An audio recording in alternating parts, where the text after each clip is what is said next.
Hello everybody, Jacob from Wager Me This here. I know it's been a little while since I made a video. Just got really busy is all it is. So first things first, on the donation, on the giveaway, we're doing that this Saturday. This Saturday, we are going to have a giveaway. If you donated to the Archery Club, the Elementary Archery Club, again, thank you. But we're going to give away hats, hoodies, and t-shirts on Saturday. I'm gonna do a live video where I stick everyone's name in a wheel, and spin it, and until the giveaways are done. That will be Saturday. My plan is to do it at 3 p.m. on Saturday. If anything for any reason changes, I will try to let people know with a video. So the live giveaway, 3 p.m. Saturday. If you gave a donation, your name will be entered. Everyone else will not be entered. This is specifically for those people that helped out the archery team. Appreciated, much appreciated. And we're going to do the giveaway. Now guys, these giveaways are hoodies, hats, and shirts with my emblem on it. With the Dice Club emblem on it, with Wager Me This on it. But when you get this, you're going to get in contact with me and we're going to personalize it to you. And I'm going to have the people that make my stuff personalize it. I've done this with a lot of my other stuff that I've given away. But again, guys, there's not a ton of Wager Me This merchandise out there, so this will be somewhat unique. And you can have it say whatever you want. You can just have it plain. You can just, whatever the case may be, you can just have, but it has to have my emblem on it. That's part of the deal. Why else would you want it if you were on this channel and you did this for this? So, but anyways, that's the plan. 3 o'clock, 3 p.m. Saturday, this Saturday, we're going to do this giveaway. Thank you guys again for all your donations. Thank you for looking out for these kids. It definitely helped out some of these families. Too bad we sucked while we were there. We definitely did terribly. The elementary group did very bad. So we'll see next year. Hopefully we get a better showing, but just not our best day. But anyways, so let's get into the strategy today. So as you can tell, I have more money down there than normal. I have $1,500. The blacks are 100, so 900 in black, 100 in red, 500 in green, guys. And this strategy,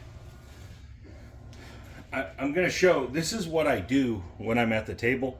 This is my play at the table, but I've been trying to figure out somewhat of a set it and forget it version to see if the set it and forget it version will outpace that pressing version. And I've been running this bazillion times on my table, bazillion times on CRAPS, and it wins at a very high rate. It profits at a very high rate. And what I've noticed is that if I'm just taking like a 10 shooter sample size, this tends to do better than pressing. Part of the reason is you're not reinvesting a bunch of that money. All right, so let's go to the strategy. $1,500. I know right now a lot of people are like, I don't ever put $1,500 on the table. I totally understand that. For years and years I didn't either. Now I rarely put less. So again, it's just where you're at in it, but obviously almost all strategies are scalable. I don't really think I've ever found one that isn't. So what I do is I start out with $150 on the don't pass. The don't pass, I put 25 on the 11 and 10 on the C. I know a lot of people are saying, why aren't you just hedging up the sevens? Because I consider the sevens the cost of doing business, and this is not a hedge. It works as a hedge in this case, but I'm actually hoping to hit those numbers and get like a progression going. And since I do it for the first roll, because it knocks the 11 out for me. All right, I'm just gonna randomly chunk them. Here we go. This is how the strategy starts, and we gotta come out 7, which is fine. Guys, that's part of the doing business of the strategy. All right, so this is all gonna lose. This is the one part of the strategy that people tend to really, really get afraid of. All right, there's no progression in it.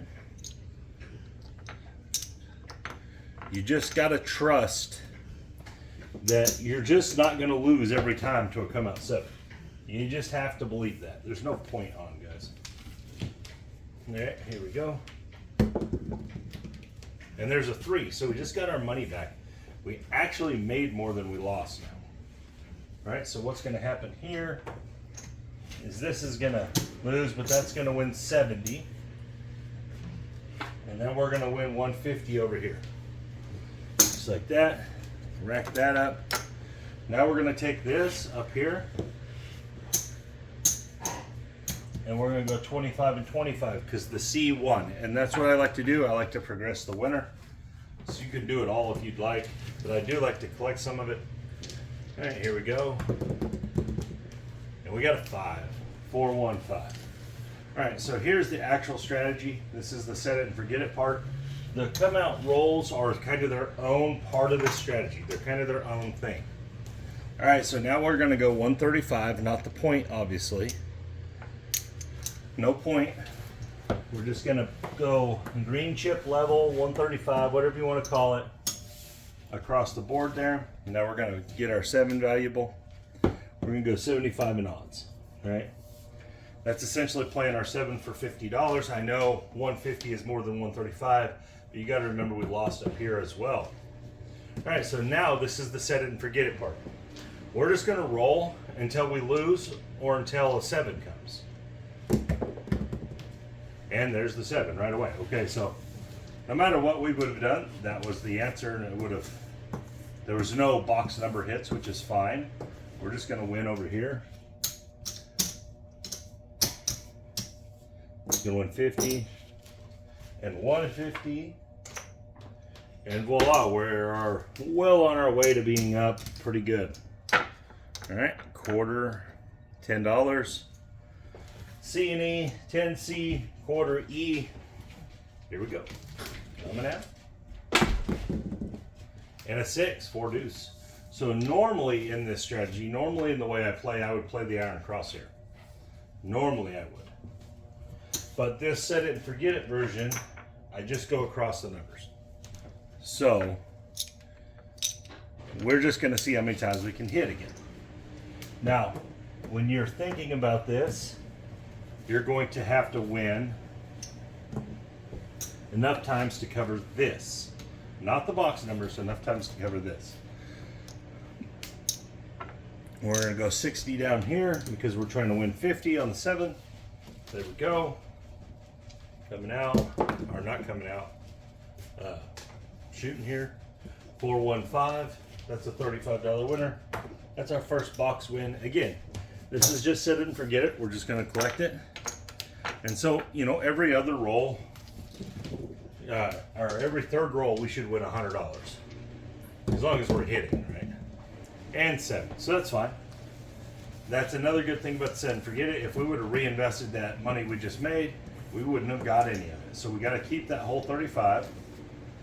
And now we're going to win again on the 7.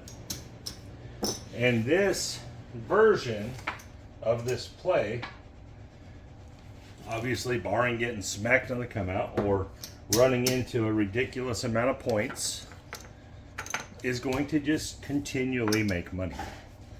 2, 4, 6, 8, 10.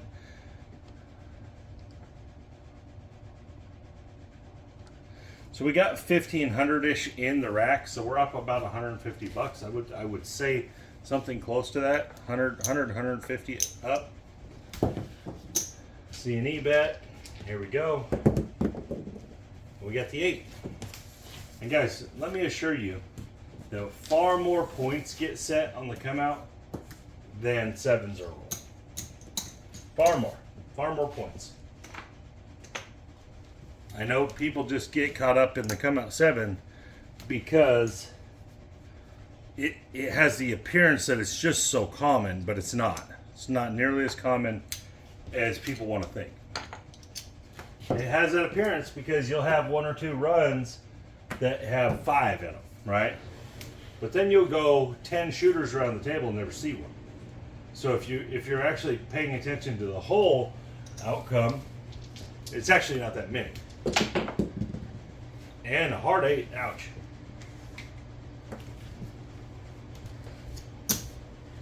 So on and so forth. Here we go. Now we're just gonna replace the come out bet.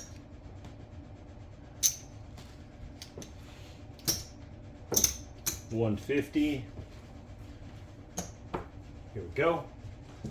Box numbers will be off. I'm just looking for a point or a come out satisfier. There's a 9. Okay, 639. Ooh, sorry. That's gonna lose. All right, let's put our cap on the 8 here. 75 here on the 9. Oh, I'm sneezing. And a 12. Okay, we don't get nothing for that. That's the one negative of not playing the Iron Cross, is you don't get those other numbers. There's the 8, 5, 3. Again, you know, when you lose, you're going to have to recover that. But this is just the set it and forget it version. And the reason I'm showing this is because it's what I've been working on. As you can tell, I haven't said whether it's good or bad or not. 5, 4, 1.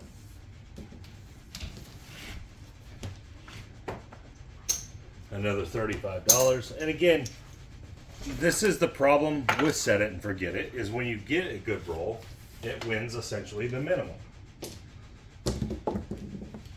When you get a bad roll, you win the maximum essentially, or whatever the maximum in your strategy is. So the trade-off is that. Another 35 on that 6. And a 5, 4, 1.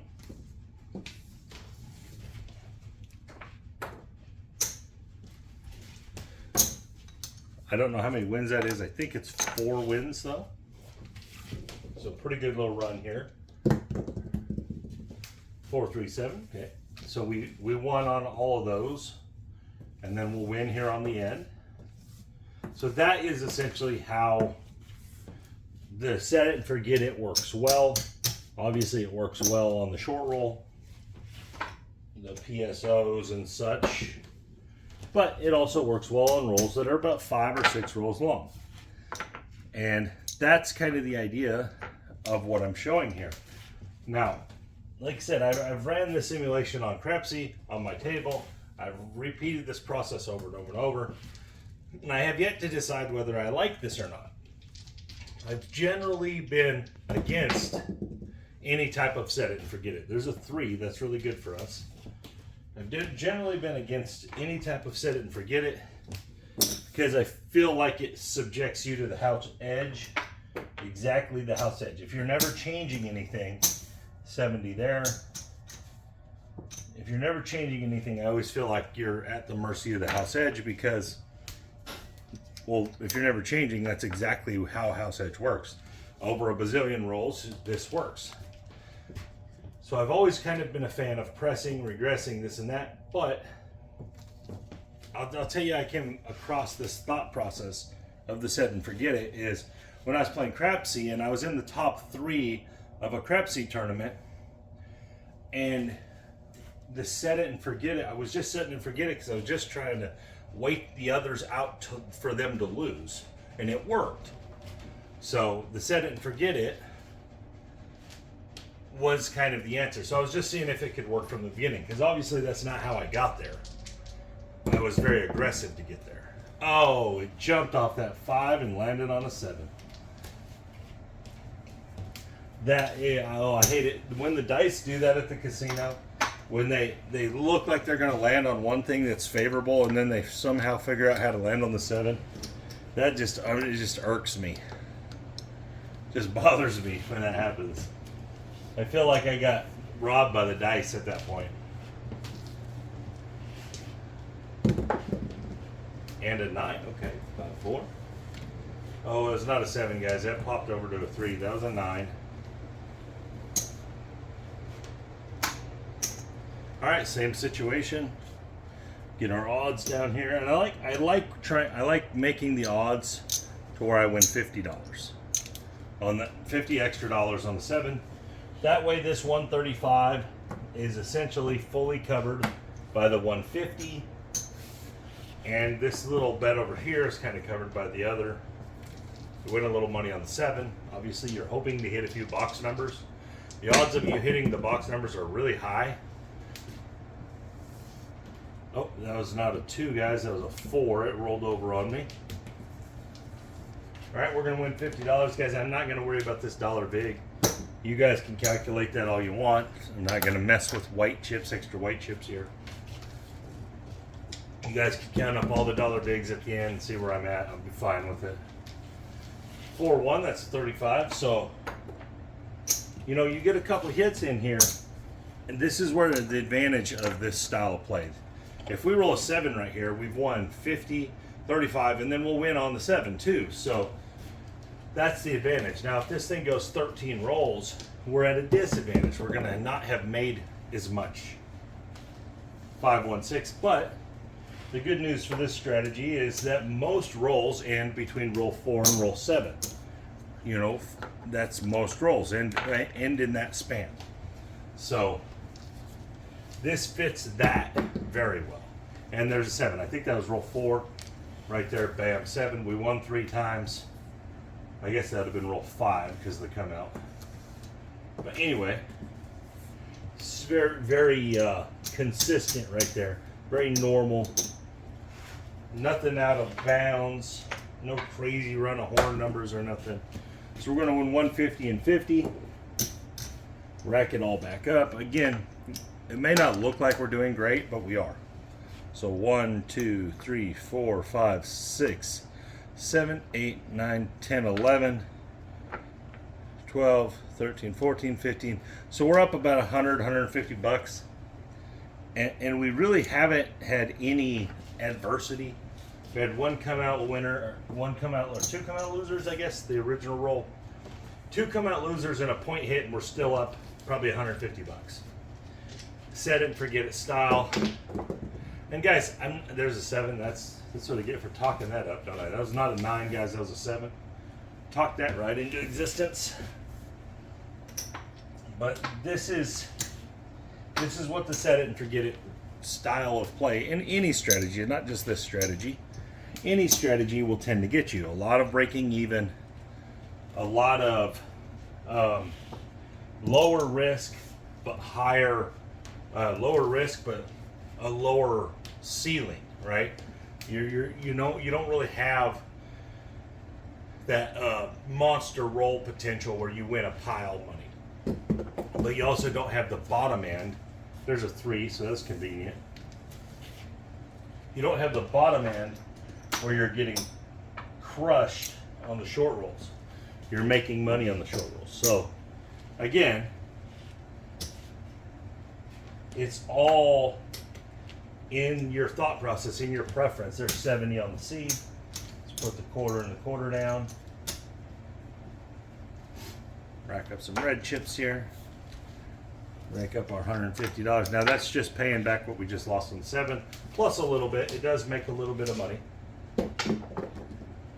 And 11. All right, there we go. This is the one instance, obviously, where this really comes in handy. All right, so we're going to win 15 quarters. If you don't know what that is, it's $375. Easy way to find out is 4, 8, 12, 15. All right, so now we're going to go to 50-50. We're going to rack all this up. Obviously, we're going to replace. So back-to-back horn numbers, and this is what you end up getting. You end up getting a little advantage here. You're up a little bit. Hopefully, we hit another horn number here, and it really pays off. And we did. We got the 11. Very nice. So this is why, I'm glad this is kind of showing this horn progression. This is why I do this. Yes, it is to hedge out the 11, but it's also for these weird runs like this on come-outs. And you'd be catching this on the come out where we just had 3 horn numbers in a row. And I know we're losing this don't on this 11, but we're about to win 750 over here. So there's 200, 500, so that's $750. Again, we're going to go to 100, 100 now. And again, stick with the progression. Don't get scared of the progression. It's what you're doing there. It's the idea behind it. All right, we took advantage of a horn rush, a horn run of numbers. Now, if we happen to catch one of these again, man, what a day, right? It's going to be such a good day. So here we go. Come on, horn number. And we got the 4. I saw the 2. I thought we had a shot, but we'll take the 4. The 4 is a very nice play here. Again, we didn't lose $200 here. It may look like it, because that was bet, but we collected like $700, right? So let's just see where we're at. 2, 4, 6, 10, 12, 14, 1,600 just in black. So more than our bankroll just in the black chips. All right, now we got the 4, so we got a big advantage. Let's put $100 in odds. We're trying to win 50 on the 7. Let's go 135. Now in this case, you know, obviously you just made a big horn parlay win, made your day. You think about it that way, you probably made your whole day right there. And you're looking at the rack, you're going 2, 4, 6, 10, 12, 14, 1,500. So if you just said, okay, I'm taking this home no matter what, this profit, no matter what happens out here, boom, you're good. You play off that horn parlay, what a day, what a day. And come out 7, or PSO, not come out. PSO, that kind of sucks with the 4, right? You get the 4 and the 10, you're hoping to go on a little run of numbers. Obviously it didn't work out for us, but we did have our horn parlay win. I'm glad the rolls allowed us to show that, because that's how that works. You catch a little run of numbers there. You're also protecting yourself from the 11. Next thing you know, you make a little chunk. All right, so there's 1,500 there, 13. So let's just rack it all down here. Do it right, like on the table, right? So there's 1,300, so that's at least a 1,800. That's $300 profit.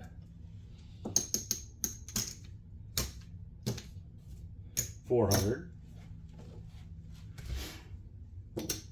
5, 6, 7, $790 profit. Basically off that horn parlay. Now the rest of the strategy performed fine.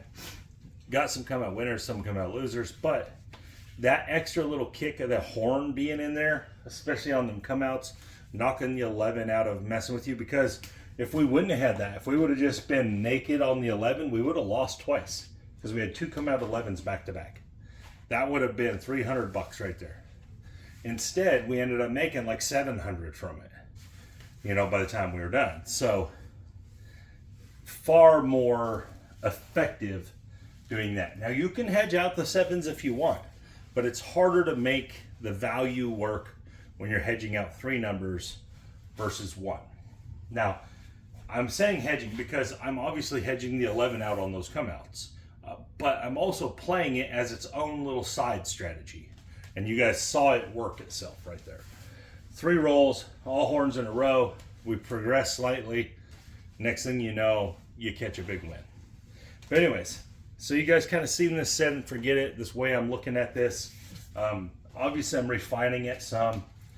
Possibly that maybe you need to play the set it and forget it bigger to really make it valuable. But so far at this level, it seems to work pretty good. Most of the time on CRAPS, see, I'm about 7 out of 10 winners, where I'm making, on the $1,500 buy-in, I'm making at least 500. So, but then I'm fully losing 1,500 3 times. So it's just a slight profit overall. But again, with all that said, you can quit at any time. In every one of those instances, minus a handful probably, I've been up $200 or $300 before I was down. So these kind of strategies, when you're fleshing things out, when you're going through manipulating your already existing plays, because that's what most people do, they manipulate what they already like. And they look at, okay, what do I like better here? Do I want to have coverage here? Do I want to play the 6 and 8 bigger? You know, when you're doing that, you should run a lot of simulations of it, whether it's live simulations on your table, whether it's CRAPS simulations. You should do it a lot. And guys, keep track of your results. Keep track of what you're seeing, because it may be a huge red flag. Oh, this doesn't work as well as my original. Or you may find something profound and you may be like, yeah, this is way better. But most of the time you're probably going to find something that's very similar because you're already probably using what you already do. But anyways, guys, thank you for your time. Again, remember, Saturday, 3 p.m. in the afternoon, Central Time. Guys, I didn't say that before. It's Central Time, my time. I'm going to be doing these giveaways for everyone that donated to the Archery Club. Again, thank you guys for donating. You guys are fantastic. And sorry for being away for a while. Again, I was just very, very busy. Between my son's sports, between my job, between my house, my other child, my wife, just very busy, sorry. And so some stuff got kind of pushed to the back burner, not meaning to. I wasn't making videos either. Missed out on, some other videos now. I have a bunch of other stuff I want to show, and we'll be trying to get back into making a lot of videos. But again, guys, Saturday, 3 p.m., watch the drawing. It's going to be live. I'm going to be doing the spinning wheel thing, enter all the names, and boom, we're going to find us some winners. Again, guys, thank you for everyone that donated. You guys are the best. This is Jacob from Wedge Me This. Y'all have a great day.